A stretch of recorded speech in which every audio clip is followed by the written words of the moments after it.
Class 9 क्या हाल चला आप सबका एंड कैसी चल रही है आप सबकी पढ़ाई। आज हम लोग मैथ के सिलेबस को जानेंगे। अब आपके मन में ये होगा कि भैया आप एक साथ क्यों नहीं सिलेबस को बता दे रहे हो। देखो, इसके बहुत सारे कारण हैं। पहला तो ये कि हम जब हर सब्जेक्ट के अलग अलग सिलेबस को जानेंगे तब आपके माइंड में अच्छे से सिलेबस जाएंगे। जैसे हर सब्जेक्ट को अलग अलग पढ़ा जाता है वैसे ही सेम सिलेबस को भी अलग अलग जाना जाएगा। अगर हम एक बार में चाहेंगे तो वो भी करा सकते हैं, इसमें कोई दिक्कत नहीं है, लेकिन सिलेबस को अलग अलग जानना ही आपके लिए इम्पोर्टेंट है। एंड जितना भी मैं करने वाला हूँ आप सबके रिलेटेड ही रहने वाला है, हर चीज़ अच्छे तरीके से। ओके, तो मैथ के सिलेबस को अच्छे तरीके से जानेंगे, फिर उसके बाद हिंदी की, फिर इंग्लिश की, एंड देन उसके बाद हम लोग प्रॉपर क्लासेज कराएंगे। समझ गए? यानी कि देखो, जो आपका रूटीन था मंडे से, वो मंडे से अभी आप जैसे कि कल से स्टार्ट हुआ तो कल वेडनेसडे था, तो उस हिसाब से करते तो थोड़ा डिफिकल्ट होता। तो इस हिसाब से हम लोग किए कि जैसे आपके लिए भी अच्छा रहे, जैसे मंडे से हम लोग करेंगे तो अच्छे तरीके से और भी आगे बढ़ेगा। समझ गए आप? ओके, तो देखो, मैथ्स में बहुत ही हार्ड रहता है, जैसे साइंस हार्ड रहता है वैसे ही मैथ हार्ड रहता है यहाँ पे। तो मैथ को भी आपके लिए टेंशन नहीं है, क्योंकि यहाँ पे श्रेयांश सर जो है वो बहुत ही अच्छे से पढ़ाते हैं। अगर उनकी क्लास की बात करें तो एक क्वेश्चन प्रैक्टिस की भी हो तो 40 से 45 मिनट वो लगाते हैं, एंड वो डिटेल में पढ़ाते हैं, क्वेश्चंस को भी डिटेल में पढ़ाते हैं। अब अगर हमें चाहिए कि भैया सर थोड़ा जल्दी आप पढ़ा दो, तो भाई वो 10 से 15 मिनट 20 मिनट में वो कर देते हैं, लेकिन वो अगर डिटेल में पढ़ाए तो 40 मिनट 45 मिनट। तो इसलिए क्लासेज में कोई भी दिक्कत नहीं आने वाली है आप लोग के लिए। समझ गए? देखो, मैथ में जो चैप्टर्स है बहुत ही आसान आसान चैप्टर्स है, लगभग लगभग आप अपने क्लास 8 के जितने भी बुक्स हैं वो उनसे रिलेटेड है। पहला क्या है? परिमेय संख्या यानी कि रेशनल नंबर, वो तो आसान ही है। उसके बाद वर्ग तथा वर्गमूल यानी कि स्क्वायर्स एंड स्क्वायर रूट्स। फिर उसके बाद घन तथा घनमूल यानी कि cubes and cube roots. Okay, फिर उसके बाद है घातांक एवं घात यानी कि एक्सपोनेंट्स एंड पावर्स। उसके बाद सीधा एवं व्युत्क्रम समानुपात यानी कि डायरेक्ट एंड इनवर्स प्रोपोर्शंस। समझ गए? फिर उसके बाद मात्राओं की तुलना, अब इसमें बहुत सारे हैं, जैसे परसेंटेज यानी कि प्रतिशत, फिर उसके बाद लाभ हानि यानी कि प्रॉफिट एंड लॉस, फिर छूट तथा बट्टा यानी कि डिस्काउंट, फिर उसके बाद सिंपल इंटरेस्ट यानी कि साधारण ब्याज, फिर चक्रवृद्धि ब्याज यानी कि कंपाउंड इंटरेस्ट। ये किस में आ गए?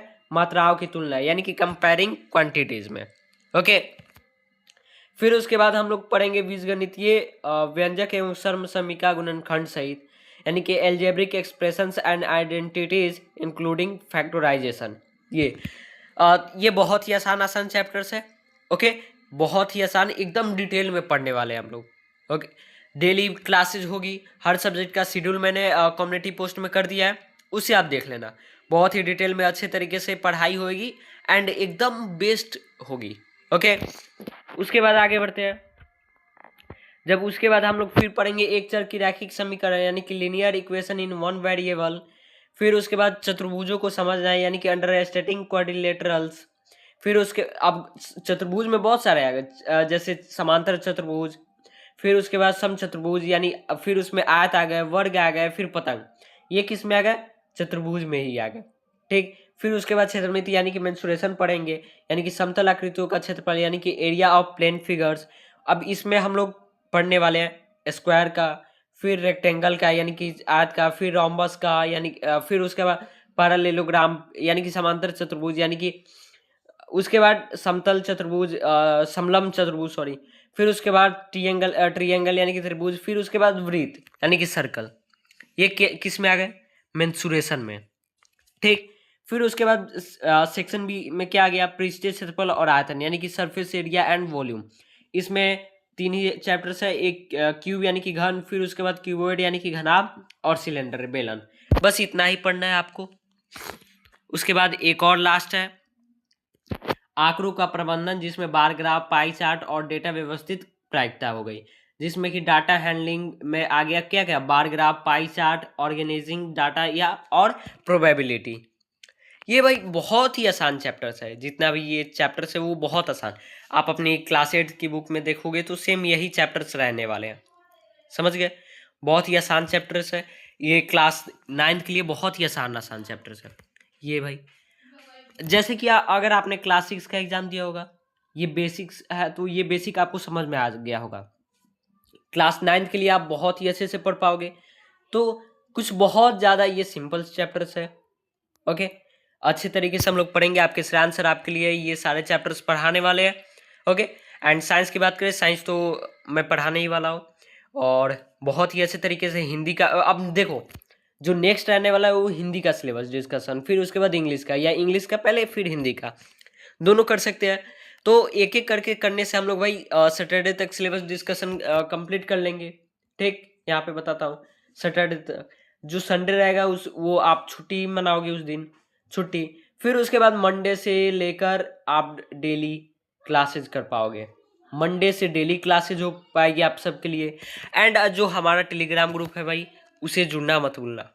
टेलीग्राम ग्रुप का लिंक मैं बायो में है चैनल के, आप वहाँ से, अगर आप नहीं होता है तो ब्रेन बूस्टर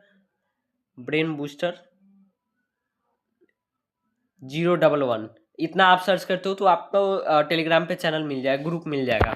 ओके, तो वहाँ पे जितनी भी डाउट्स होती है भाई आप पूछ सकते हो। ओके, तो ये सारी चीज़ें हैं। क्लास 9 जो कि मैथ का सिलेबस बहुत ही अच्छा है, आपको बस डिटेल में पढ़ना है, जितनी हो सके उतने डिटेल में आप भी पढ़ो। एंड हम लोग पढ़ाने के लिए तो भाई रेडी है। ओके, जितनी भी चीज़ें पढ़ाने के लिए हम लोग रेडी है, बस आपको क्या करना है, रेडी रहना है। ठीक, रेडी रहना है। तो मिलते हैं हम लोग कब, मंडे को। ओके, अब जो क्लासेस की शेड्यूल है वो 7 बजे से करते हैं, क्योंकि बहुत सारे लोगों को 6 बजे दिक्कत हो रही होगी, तो 7 बजे से करते हैं, 7 से 8 या 7 से 7:30, जितनी भी क्लासेस की ड्यूरेशन रहेगी वो रहने वाली है। यानी कि अब 7 बजे से, कब से होगा क्लास, 7 बजे से डेली। ठीक, सो मिलते हैं हम लोग मंडे को 7 बजे। Okay, bye bye everyone.